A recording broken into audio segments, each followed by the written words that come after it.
क्या लगता है आपको, नीतीश कुमार ने बढ़िया काम किया है? ना, ये अभी खत्म है, इसको इसमें आपको क्या लगता है कि जन स्वराज पार्टी का कोई जनाधार बन पाया है? क्या उनका उदय होगा? हाँ, बन इनके पाया। बारे में आपको क्या?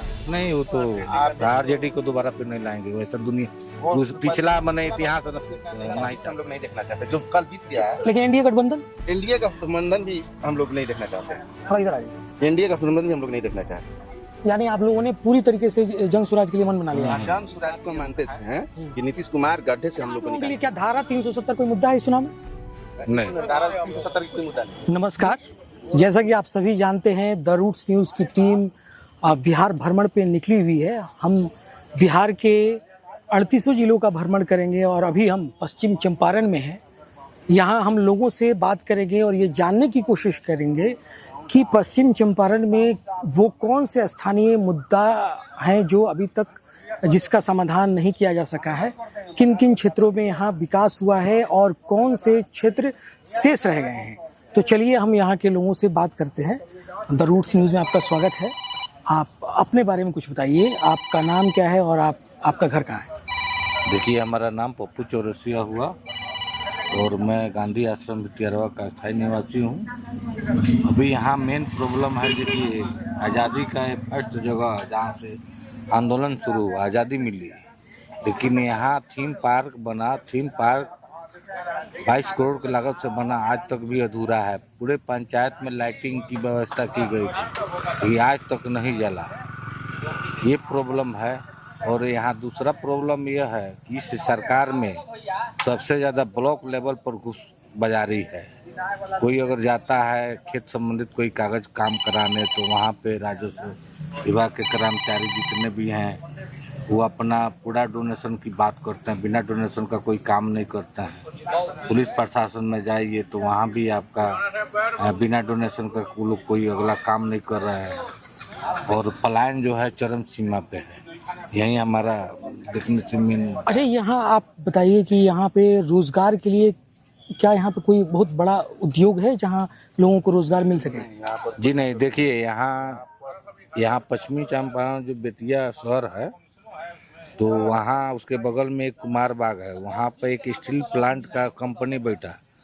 देखने में तो कंपनी दिखता है, लेकिन वो ऐसा ही दिखता ही रह गया और डेड पड़ गया। उसमें कर्मचारी भी हैं और बैठे बैठे अपना पेट तलब उठा रहे हैं, लेकिन आज तक वो फैक्ट्री नहीं चला वहाँ स्टील प्लांट का। तो यहाँ कोई चीनी मिल है यहाँ पे चंपारण में? हाँ, है। कितनी चीनी मिल है यहाँ पे काम करते हैं? यहाँ पे नरकटियागंज है, हरिनगर है, बगहा है, मझवलिया है, लौरिया है। कुल कितनी चीनी मिले हैं यहाँ पे? यहाँ 1 2 3 4 5 है।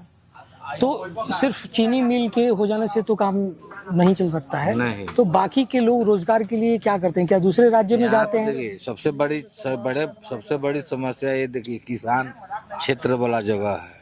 अभी देखिए ना, बारिश का मौसम में 1-2 बारिश हुआ है, खादर का किल्लत हो गया है, यूरिया का समय से उचित मूल्य पर नहीं मिल रहा है कि लोग किसान यहाँ का उचित मैंने समय से मैंने अपना खादर वितरण करे खेत में। बहुत समस्या है, प्लान है, बहुत समस्या है। जैसे पलायन के अलावा और कोई समस्या? आप बैठ जाइए इधर। बहुत समस्या है, अभी यही बता रहे नहीं कि घुस बाजारी बहुत है राजस्व विभाग में। अपराध की क्या स्थिति है? अपराध ठीक है। अपराध बढ़ा है या घटा है? नहीं, अपराध हमारे यहाँ अपराध नहीं है। जो अपराध है सरकारी कर्मचारियों के प्रति है, सरकारी कर्मचारी के प्रति हम लोग का अपराध। क्या लगता है आपको, नीतीश कुमार ने बढ़िया काम किया है? ना, ये अभी खत्म है, इसको हटाना पड़ेगा। क्यों?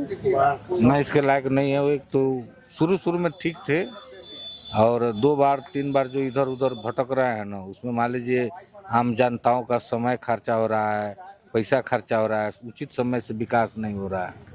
अच्छा, ये बताइए क्या सड़कों, आप कुछ बोलेंगे? सड़कों की स्थिति यहाँ पे कैसी है? सड़कों की स्थिति कैसी, वैसा ही रद्दी है कहाँ स्थिति। जब इस पे कोई देखे रेखे करने वाला नहीं है, सड़क क्या है, चारों तरफ दिक्कत है। माने सरकार के प्रति हम लोगों का दिक्कत है। बिजली की स्थिति कैसी है यहाँ पे? बिजली भी तो वही है, कभी आता है जाता है। नहीं, ठीक है। बिजली का प्रॉब्लम हम लोग के मीटर जो लग रहा है जी, आप इधर आके कुछ बोले। स्मार्ट मीटर जो लग रहा है हमारे यहाँ, अच्छा। उसी में लोगों की समस्या है।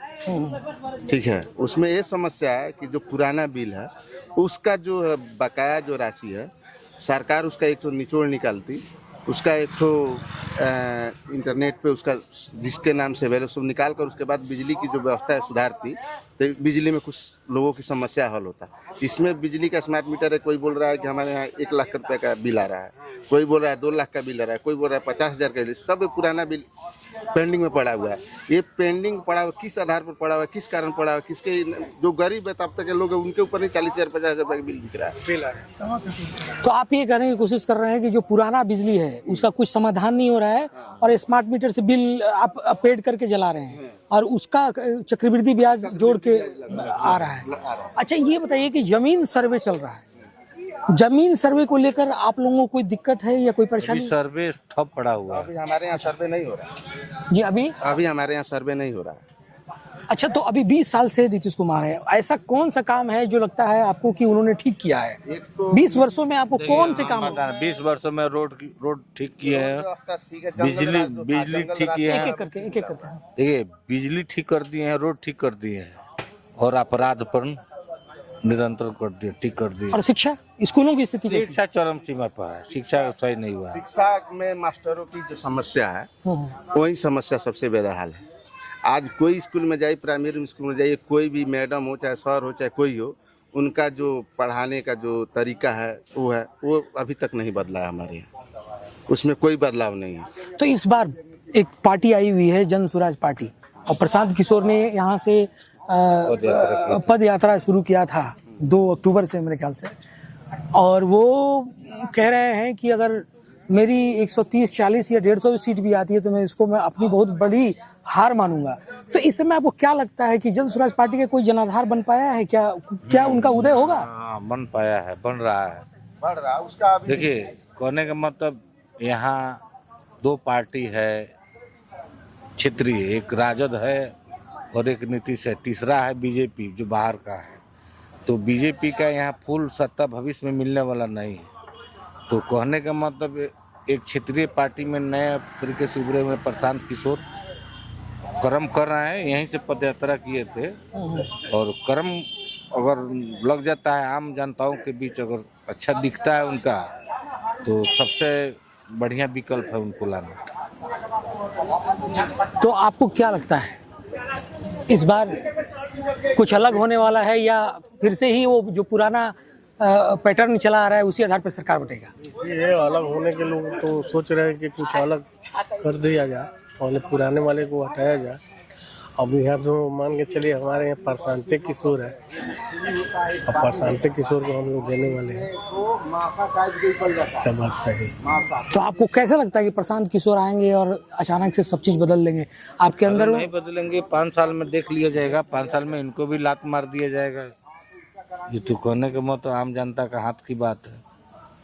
आरजेडी के बारे में आपका क्या ख्याल? नहीं, वो तो आरजेडी को दोबारा फिर नहीं लाएंगे, वैसा दुनिया पिछला मने इतिहास नहीं चाहता है, पिछला भविष्य हम लोग नहीं देखना चाहते, जो कल बीत गया है। लेकिन एनडीए गठबंधन भी हम लोग नहीं देखना चाहते हैं। थोड़ा इधर आ जाइए। एनडीए गठबंधन भी हम लोग नहीं देखना चाहते। यानी आप लोगों ने पूरी तरीके से जन स्वराज के लिए मन बना लिया है? जन स्वराज के लिए है। अगर जन स्वराज पार्टी आती है, अपना छवि अच्छा रखती है, तो उस छवि के माध्यम से उनको वोट दिया जाएगा और वो अच्छा काम करती है तो भविष्य में उनको सरकार बनाए रखने की। इस बार लेकिन आप लोगों ने ये मन बना लिया है कि थोड़ा बदलाव किया जाए। हाँ, थोड़ा बदलाव चाहिए, इसमें बदलाव किया गया। तो क्या लगता है कि 243 सीट में कितना सीट आ जाना चाहिए उनको भविष्य में? अब राम जाने, उनका भाग जाने कितना लाते हैं, ये तो हम लोग उनका प्रेस। अच्छा, मान लीजिए कि उनका सरकार बन गया, प्रशांत किशोर सीएम हो गए, अभी चुनाव होने वाला है, अगर वो सीएम बन जाते हैं तो वो कौन से काम हैं जो आप चाहते हैं कि वो सीएम बनते ही करें? आप बताइए। देखिए सबसे बड़ी चीज है शिक्षा और पलायन। ये 2 चीज रोक दें, यहाँ रोजगार ले आते हैं। सबसे बड़ी समस्या है रोजगार, कमी है पूरे राज्य। यहाँ हिंदू मुस्लिम से विकास नहीं होगा। समझ राज्य में सबसे बड़ी पहले यहाँ चाहिए रोजगार, कम से कम 20,000 रुपया मंथली अगर किसी युवा को मिले तो सबसे भाग्य की बात है। मान लीजिए ट्रेन में जा रहे हैं, अब आपको एक उदाहरण दे रहे हैं, यहीं पे आप कुछ कहेंगे? यहीं पे उदाहरण देंगे आपको। कि हमारा गुजरात से ज़्यादा सांसद बिहार के हैं, तो बिहार गुजरात में कितना तरह तरह के फैक्ट्री बैठ रही है, कितना प्रगति है और बुलेट ट्रेन चल रहा है, और यहाँ सिर्फ लेबरों को ले जाने के लिए ट्रेन बढ़ रही है। अंतर देखिए कितना है। सरकार में अगर आका जाए तो सबसे ज़्यादा सांसद गुजरात से, यहाँ से लोग सपोर्ट देता है तो मोदी का सरकार बना है। और यहाँ गुजरात के हिसाब से क्या विकास हो रहा है? कुछ नहीं हो रहा है। नहीं, एक तरह से देखा जाए तो 2005 में जब नीतीश की सरकार आई थी तो बिहार काफी पिछड़ा हुआ था। उस हिसाब से आपको क्या लगता है कि काम नहीं हुआ है? 5 साल शुरू में विकास हुआ गड्ढे है। से निकाले हैं हम लोग, जितना गड्ढे में इस बात को आप मानते हैं गड्ढे से गड्ढे से निकाले, इस बात को हम मानते हैं। इस बात को हम मानते हैं कि नीतीश कुमार गड्ढे से हम लोग को निकाले हैं। नहीं, जिधर भी हम जा रहे हैं ये तो देख रहे हैं कि सड़कें बनी हैं, सड़कें बहुत अच्छी, बिजली की स्थिति सही है, और शिक्षा में भी काफी काम हुआ है, काम हुआ है, महिलाओं के विकास के लिए भी काफी काम हुआ है। तो इतना सारा काम हुआ है, फिर भी आप कह रहे हैं कि नहीं नीतीश कुमार को अब हम बदल देना चाहते हैं। नीतीश नहीं, कुमार नहीं, वो अब कम लायक नीतीश नहीं। कुमार की देखिए, उनके जगह पर कोई अच्छा आता है गठबंधन में, बीजेपी, जेडीयू यानी लोजपा, तो हम लोग का प्रयास है कि हम लोग चिराग पासवान को देखें मुख्यमंत्री के तौर पर। अभी आप प्रशांत किशोर को बोल रहे थे। हाँ? लेकिन सरकार, अगर प्रशांत किशोर की सरकार बनती है तो प्रशांत किशोर की तरफ जाते हैं। अगर प्रशांत किशोर की सरकार नहीं बनती है, अगर गठबंधन की बनती है, तो हम लोग चिराग पासवान को सपोर्ट करते हैं मुख्यमंत्री। इस समय बिहार का सबसे बड़ा नेता आप किसे मानते हैं? तभी तो प्रशांत किशोर को मानेंगे, नया उभरे हुए चेहरा है। क्या लगता है आपको, नीतीश कुमार का मानसिक स्थिति ठीक नहीं है? नहीं, नीतीश कुमार का उम्र नहीं है, खत्म है, दांत हिल गया है उनका। उम्र भी खत्म। जी उनका दांत हिल गया है, वो कम नहीं, लायक आप किसके बारे में बोल रहे हैं कि दांत हिल गया है? नहीं। नीतीश कुमार के बारे में। नीतीश कुमार का दांत हिल गया है। हाँ, हिल गया, वो काम करने वाले व्यक्ति नहीं है। आपको क्या लगता है कि जदयू में उनके बाद कौन उत्तराधिकारी हो सकता है जो पार्टी के कमान संभाले? ऐसा कुछ ये नहीं बताएंगे, तो हम लोग ये नहीं बताया, ये नहीं बताएंगे। वो हम लोग को कोई नहीं है। जदयू में कोई चेहरा नहीं दिखता है हमारे लिए। तो आप लोगों का यहाँ पश्चिम चंपारण से मुख्य मुद्दा ये है कि रोजगार का सृजन हो और पलायन रुके। पलायन रुके, और शिक्षा पर, शिक्षा में तो काफी बहाली किया नीतीश कुमार ने। बहाली से क्या मतलब बहाली होता से है? मतलब नहीं होगा। बहाली में क्या कुछ बहाली नहीं, नहीं, अपनी तरफ से वो भरसक प्रयास कर रहे हैं। प्रयास कर रहे हैं, लेकिन शिक्षा में अभी कोई बदलाव उतना नहीं आया जो हम लोग चाहते हैं। जो हम देखते हैं दूसरे राज्यों की शिक्षा में, हमारे यहाँ की शिक्षा में बहुत अंतर है, हाँ, यहाँ नरकड़िया से लेकर इधर बहुत अंतर है। पॉलिटेक्निक और राज्य में जाइए, वहाँ पर शिक्षा देखिए, वहाँ की शिक्षा की व्यवस्था, वहाँ के स्कूल देखिए, वहाँ के प्राइवेट में स्कूल देखिए। आजकल हमारे यहाँ चलकर स्कूलों की व्यवस्था देखिए, क्या है, कुछ नहीं है। अच्छा, आप लोगों के लिए क्या धारा 370 कोई मुद्दा है इस चुनाव में? नहीं, धारा 370 की कोई मुद्दा नहीं, जी, कोई मुद्दा नहीं है। 370 का कोई मुद्दा नहीं है हमारे यहाँ। ऑपरेशन सिंदूर? ऑपरेशन सिंदूर हम लोग के लिए, जितना हम लोग की जानकारी, इसमें अच्छा ही हुआ है। तो उस आधार पे अगर भारतीय जनता पार्टी आपके पास वोट मांगने जाए तो आप क्या करेंगे? भारतीय जनता पार्टी हमारे बिहार में उस आधार उसको राजनीतिक मुद्दा मत बनाए। उस आधार पर हमारे यहाँ बीजेपी हो, हमारे यहाँ बिहार राज्य में जी, उस जी। मुद्दे पर वोट नहीं मांगेगी। उस मुद्दे पर हमारे यहाँ से वोट नहीं जाएगा। वो देश की मुद्दा है। सिंदूर जो संघर्ष विराम जो हुआ, युद्ध विराम हुआ, उस पे कुछ टिप्पणी देना चाहेंगे आप? उस पर विराम हुआ, वो अच्छा ही हुआ है। अच्छा, वो दोनों थोड़े होता है। अब युद्ध से देखिए, दोनों देशों की हानि होती है, हमारे ही परेशानी तो होती है। ये तो अच्छा मौका था कि पीओके भारत ले लेता। पीओके के लिए देखिए, पीओके ऐसी चीज नहीं है ना कि पीओके एक बार में भारत ले लेगा। उस पर देखिए राजनीति है, उस पर हर एक देश की नजर। कहने का मतलब फुल बहुमत की सरकार नहीं है, सबसे बड़ी समस्या है। पिछली बार तो थी। हाँ, पिछली बार थी तो कितना बार, सब एक ही बार थोड़े कर लेंगे मोदी।